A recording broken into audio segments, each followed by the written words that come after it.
1절 길르앗에 우거하는 자 중에 디셉 사람 엘리야가 아합에게 말하되 내가 섬기는 이스라엘의 하나님 여호와께서 살아계심을 두고 맹세하노니 내 말이 없으면 수년 동안 비도 이슬도 있지 아니하리라 하니라. 9절 너는 일어나 시돈에 속한 사르밧으로 가서 거기 머물라. 내가 그곳 과부에게 명령하여 내게 음식을 주게 하였느니라. 오늘 지금 우리가 열왕기상 17장의 말씀을 함께 살펴봅니다. 열왕기상 17장은 이제 이 아합 왕 시대에 엘리야가 등장하는 것. 우리는 이제 성경에서 모세, 엘리야 이런 인물들을 잘 알지만 열왕기 기자가 이제 이 남쪽 유다, 북이스라엘 왕조들을 이제 교차하면서 계속 기록을 해 나가면서 오므리 왕조의 아합 시대에 이 아합 시대에는 이제 바알을 섬깁니다. 그래서 북이스라엘은 북이스라엘의 첫 번째 왕 여로보암이 단과 베델에다가 산당을 짓고 거기 금송아지를 만들어 놓고, 물론 이제 여로보암은 그렇게 금송아지를 만들었지만 그래도 그 금송아지 앞에서 여호와 하나님을 불렀습니다. 그러나 이제 아합 시대에 오면 이제 이세벨을 통해서 여호와 하나님이 아니라 바알을 신으로 섬깁니다. 신 자체가 바뀌어버립니다. 그러니까 여로보암은 하나님을 섬기면서 방법이 틀렸지만, 그러나 이제 이 아합은 신 자체가 여호와 하나님이 아니라 바로 바알을 신으로 섬기는 그런 시대가 되어버립니다. 그래서 열왕기를 보면 이제 북이스라엘, 남유다 둘로 이제 나누어진 다음에 북이스라엘은 한 250년간 나라가 지속되면서 왕조가 9번 바뀝니다. 그러니까 왕이 있다가 그 다음에 또 반역을 해서 또 이렇게 그 앞에 있는 왕을 죽이고 자기가 새로운 왕이 되고 아들을 물려줬다가 또 새로운 왕이 등장하고 이렇게 9번의 왕조가 250년 동안 바뀌면서 진행되고, 남쪽 유다는 한 왕조, 다윗 왕조 그대로입니다. 물론 그 후손에게는 온전하지 못한 믿음이 없는 사람도 있긴 하지만, 그러나 대부분 많은 사람들이 그저 이 다윗 왕조의 남쪽 유다는 그래도 믿음을 지켜가려고 하는 왕들이 많이 있었고, 그래서 하여튼 이 400년 동안 남유다는 진행이 됩니다. 그래서 이제 열왕기의 기자는 이제 이러한 역사를 기록을 하면서 계속 강조하는 게 뭐냐 하면, 어떤 왕은 결국은 여로보암의 길로 갔더라. 여로보암의 길, 그리고 다윗의 길, 이 두 가지를 비교를 합니다. 오늘 우리가 살아가는 삶에 있어서도 길이 두 가지입니다. 하나님을 제대로 섬기는 믿음의 길로 갈 것이냐, 아니면 세상을 더 사랑하고 아니면 다른 것을 더 의지하는 불신의 길로 갈 것이냐. 결국 북이스라엘은 여로보암의 길, 그리고 그 다음에는 아합의 길, 이것이 바로 북이스라엘의 삶이었습니다. 그래서 아합이 등장하고 이제 바알을 섬기게 될 때에 이제 17장에서 오늘 엘리야가 등장을 합니다. 이 사람은 언제 어떤 사람인지 그 족보도 없고 그냥 디셉 사람 엘리야 그렇게 등장을 하는데, 하여튼 이 엘리야라고 하는 이름의 뜻은 그는 나의 하나님 여호와시다 그 얘기입니다. 진짜 하나님이 누구냐 하는 것을 엘리야라고 하는 그 이름을 통해서도 먼저 강조를 합니다. 바알이 하나님이 아니고 진짜 여호와 하나님이 나의 하나님이다, 바로 그런 의미.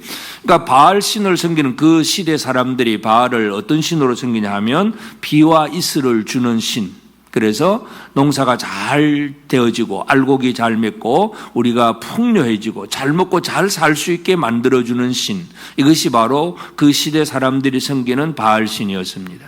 지금도 마찬가지입니다. 옛날에 이름은 바알은 없지만은 지금도 어떻게 하면 잘 먹고 잘 살 수 있을까? 사람들의 모든 초점이 거기에 맞춰 있습니다. 그래서 잘 먹고 잘 사는 길이라면, 남들보다 내가 더 잘 먹고 잘 살고 풍요롭게 사는 길이라면 무엇이든지 하겠다고 하는 거, 믿음이 아니라 다른 방법을 쓰는 사람들이 바로 지금도 바알을 섬기는 그런 사람과 똑같습니다. 그래서 비와 이슬을 땅에 내려서 사람들에게 이제 곡식을 열매를 잘 맺게 만들어주는 신이 바알 신인데, 엘리야가 등장을 하면서 이제 이 왕에게 가서 왕에게 선포를 합니다. 1절에 보면 내가 섬기는 이스라엘 하나님 여호와께서 살아계심을 두고 맹세하노니 내 말이 없으면 수년 동안 비도 이슬도 있지 아니하리라. 비도 이슬도 있지 아니하리라. 그래서 팔레스타인 지역에는 이제 이 기후가 겨울에는 우기가 있고 여름에는 건기가 있습니다. 그러니까 6개월 우기 동안에는 비가 오고 그 다음에 여름 6개월 동안은 비는 안 옵니다. 그렇지만 비는 안 오지만 6개월 동안 식물들이 성장할 수 있는 것은 그 건기 때에도 아침에 이슬이 잔뜩 내립니다. 그러면 모든 식물들이 그 이슬의 그 수분을 가지고 식물이 성장을 합니다. 그래서 그냥 비만 안 온다는 개념이 아니라 비와 이슬 두 가지를 강조합니다. 얘기는 뭐냐면 여름에도 겨울에도 똑같이 겨울에 비도 없을 것이고 여름에 이슬도 없을 것이고 수년 동안 그렇게 될 것이다. 엘리야는 내 말이 없으면 그렇게 표현합니다.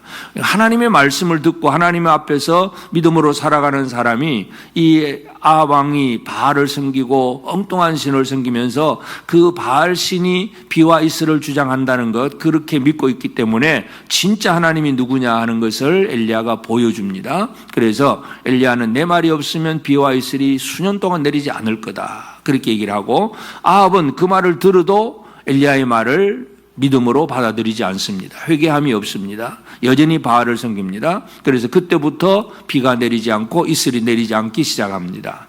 결국 3년 6개월 동안 비와 이슬이 내리지 않게 되는데 물론 이제 비와 이슬이 내리지 않으면 아합만 고생하는 게 아니라 엘리야 자신도 고생입니다.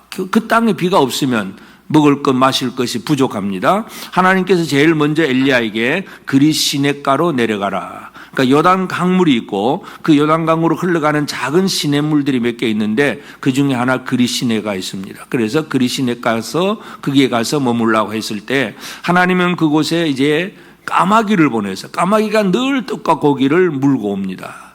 이 까마귀는 탐식이 있는 아주 뭐든지 잘 먹는 게 이 까마귀의 특징인데 자기가 먹지 않고 엘리야가 먹을 수 있도록 계속 물어다가 날라줍니다.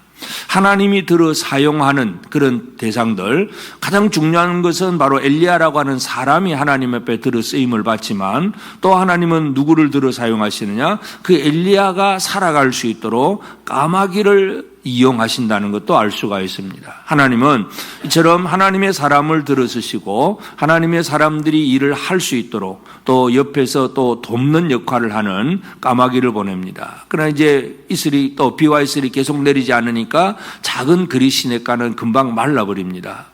근데 하나님은 이제 이 엘리야를 시돈 땅에 있는 사르밧으로 보냅니다. 사르밧으로 보내는데 결국은 이세벨이 왔던 바알을 섬기는 이세벨의 원래 고향 땅으로 엘리야를 하나님께서 보냅니다. 그리고 그곳에 한 과부에게 하나님께서 미리 말씀을 하십니다. 그 9절에 보면 시돈에 속한 사르밧으로 가서 거기 머물라 내가 그곳 과부에게 명령하여 내게 음식을 주게 하였느니라. 하나님은 미리 다 준비를 해놓고 계십니다. 그래서 진짜 하나님께서 하나님의 사람을 들어 사용하시고 그가 일하는 모든 과정 속에서 함께 하신다는 사실을 알 수가 있고 그래서 우리가 잘 아는 이 이야기 이 엘리야가 사르밧으로 이제 가보니까 한 과부가 나뭇가지를 줍고 있습니다. 그래서 뭘 하고 있느냐 그러니까 이 나뭇가지 좀 주워다가 이제 집에 있는 가루 그 한 움큼인데 남아있는 그 가루 가지고 마지막 떡을 만들어 먹고 자기에게 이제 과부와 아들 하나 있는데 아들하고 둘이 같이 마지막 최후의 식사를 하고 이제는 그 다음은 굶어 죽어야 됩니다. 그런 상황, 그 상황인데 그러나 엘리야는 그 과부에게 하나님이 미리 말씀을 하셨기 때문에 그걸 알고 내 손에서 떡 한 조각을 먼저 만들어서 나한테 가져오라. 아니 마지막 떡을 만들어 죽겠다는데 엘리야가 어느 날 등장해서 지나가는 낯선 사람이 와가지고는 나한테 가져오라 그런 얘기를 합니다. 그리고 또 그 신기한 것은 과부가 이미 하나님의 명령이 있었기 때문에 그렇게는 하겠지만 또 그대로 순종을 합니다. 그래서 엘리야는 그렇게 나한테 가져오라고 하면서 그렇게 하면 내 집의 통에 가루가 끊어지지 않고 그 병에 기름이 끊어지지 않을 것이다. 그 과부는 엘리야의 말에 그대로 순종을 하고 엘리야에게 먼저 대접을 하고 그리고 엘리야가 또 그 집에 가서 머무는 동안에 그 통의 가루는 아무리 퍼내도 계속해서 나오는 그런 모습을 보게 됩니다. 예수님께서 오병이어의 이적을 행하셨을 떡을 떼어도 이 보리떡 5개가 남자만 5,000명이나 되는 사람들이 먹을 수 있도록 계속 떼어도 계속 공급되는 것처럼 이 사르밧 과부의 집에 있는 그 통의 그 가루 그리고 병의 기름 계속 끊임없이 나오는 것을 보게 됩니다. 하나님은 바로 엘리야를 위해서 하신 것이고 이 사르밧 과부는 또 엘리야를 돕는 역할 그 일을 하셨다는 걸 알 수가 있고 그런데 이제 얼마 지나고 나서 그 사르밧 과부의 아들이 죽습니다. 아들이 죽었으니까 또 과부는 하나밖에 없는 아들이 죽었으니까 얼마나 슬프겠습니까? 그리고 나서는 이제 엘리야에게 원망 아닌 원망을 하게 됩니다. 그래서 이제 18절에 여인이 엘리야에게 이르되 하나님의 사람이여 당신이 나와 더불어 무슨 상관이 있기로 내 죄를 생각나게 하고 내 아들을 죽게 하려고 내게 오셨나이까. 나한테 뭐 하려고 이렇게 아들을 죽게 만들었냐고 아주 불평과 낙심의 소리를 합니다. 그러나 엘리야는 또 죽은 아이를 받아 들고 다락방에 올라가서 3번 몸을 그 아이 위에 엎드리면서 하나님 앞에 부르짖어서 간구합니다. 부르짖어 간구했을 때에 하나님은 그 아이의 혼이 돌아오게 하십니다. 죽은 자를 다시 살리는 부활의 사건, 이런 것들이 또 이루어지고 있는 것을 보게 되고, 다시 살아난 아이를 이제 안게 되는 과부가 이제 하는 고백이 마지막 절 24절에 보면 여인이 엘리야에게 이르되 내가 이제야 당신은 하나님의 사람이시요 당신의 입에 있는 여호와의 말씀이 진실한 줄 아노라. 그래서 이 엘리야의 그 진실함이 한 번 더 이제 고백되는 그런 얘기. 그래서 엘리야는 하나님의 사람이고, 그리고 엘리야의 입에서 나오는 말도 하나님의 사람으로서 그냥 허투루 하는 말이 아니라 진실하다는 사실을 그 과부가 한 번 더 고백을 하게 됩니다. 그래서 오늘 우리는 이 열왕기상 17장을 통해서 하나님이 하시는 일을 우리가 한번 꼭 살펴봐야 됩니다. 지금 북이스라엘은 아합 시대에 바알을 섬기면서 점점 하나님에게서 멀어지고 있습니다. 여로보암의 길만 해도 우상 숭배하면서 금송아지 앞에서 여호와여 이렇게 불렀던 사람들이고, 그리고 뭐 절기나 또 제사장이나 다 남쪽 유다의 흉내만 내고 폰만 잡고 그러면서도 우상을 만들어 섬겼던 거, 이게 하나님이 금하신 일들인데 그것이 여로보암의 길이었는데, 그러나 그보다 이제 오므리 왕조가 들어서고 아합이 들어서면서 더욱더 타락해지는 거, 완전히 이제 여호와 하나님이 아니라 완전히 다른 신을 섬기는, 우상을 섬기고 다른 신을 섬기는 그런 길로 빠져들어가고 있습니다. 그래서 하나님은 하나님의 자비하심은 그 가운데 또 하나님의 백성을 건져내셔야 되기 때문에 구원하시기 위해서 엘리야 구원자를 보냅니다. 그 구원자의 외침은 그 이름 그대로 그는 나의 하나님 여호와시다.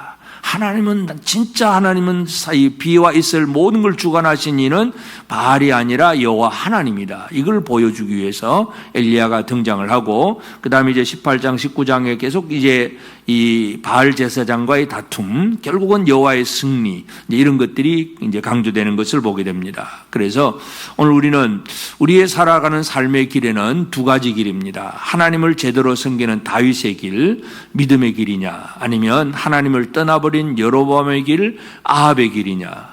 이 이스라엘의 열왕들의 모든 기록들이 나중에 이 왕들에 대해서 마지막 멘트가 뭐냐 하면 여로보암의 길로 행하였더라. 누구는 다윗의 조상, 그 조상 다윗의 길로 행하였더라. 늘 두 가지로 기록을 합니다. 그래서 오늘 우리는 내가 살아가야 될 삶의 길이 무엇인가? 다윗의 길. 물론 그 길은 예수님께서 분명히 말씀합니다. 하나님 아버지께로 가는 길, 그 길은 내가 길이고 진리고 생명이다. 예수님께서 그렇게 말씀을 하셨는데, 오늘 우리가 살아가는 이 삶에서 나는 과연 어느 길로, 무슨 길로 지금 가고 있는가를 다시 한번 기억하고, 그래서 많은 왕들이 있어도 아무리 뭐 힘세고 권력 있는 왕이라 할지라도 여로보암의 길로 가고 아합의 길로 가면 그는 망하는 길입니다. 그래서 북이스라엘은 250년 동안 왕조가 9번이나 계속 바뀌면서 뭐 왕인네 하지만 금방 망하고 또 금방 망하고 금방 망합니다. 그러나 비록 이 다윗의 왕조 중에는 악한 왕도 있긴 하지만 그래도 하나님은 다윗 언약 때문에 한 왕조, 다윗의 후손의 400년이 지나가도록 그렇게 보호해 주셨다는 걸 알 수가 있습니다. 그래서 오늘 우리가 나는 무슨 길로 가고 있는가 다시 한번 기억하면서 다윗의 길, 믿음의 길, 그것이 바로 예수 그리스도를 믿는 길임을 다시 한번 기억하고 늘 주님과 함께 동행하는 복된 삶을 살아내는 우리 모두가 되어지기를 주의 이름으로 축복합니다. 기도하십시다. 이제 오늘 받은 말씀으로 함께 기도하겠습니다. 이스라엘의 왕들이 갔던 여로보암의 길, 아합의 길이 아니라 오직 다윗의 길로 행하며 일상에서 하나님을 섬기며 하나님만 드러내는 삶을 살게 하옵소서. 하나님의 말씀을 받은 엘리야가 담대하게 기근을 선포하듯 오직 주의 말씀을 붙들고 세상을 향하여 살아계신 하나님의 뜻을 이루며 살게 하옵소서.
이제 개인의 기도 제목을 가지고 하나님 앞에 기도하시기 바랍니다.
수고하셨습니다. 오늘도 하나님의 인도하심 가운데 승리의 하루를 보내시는 우리 재건부평교회 모든 성도님들이 되시기를 주님의 이름으로 축복합니다.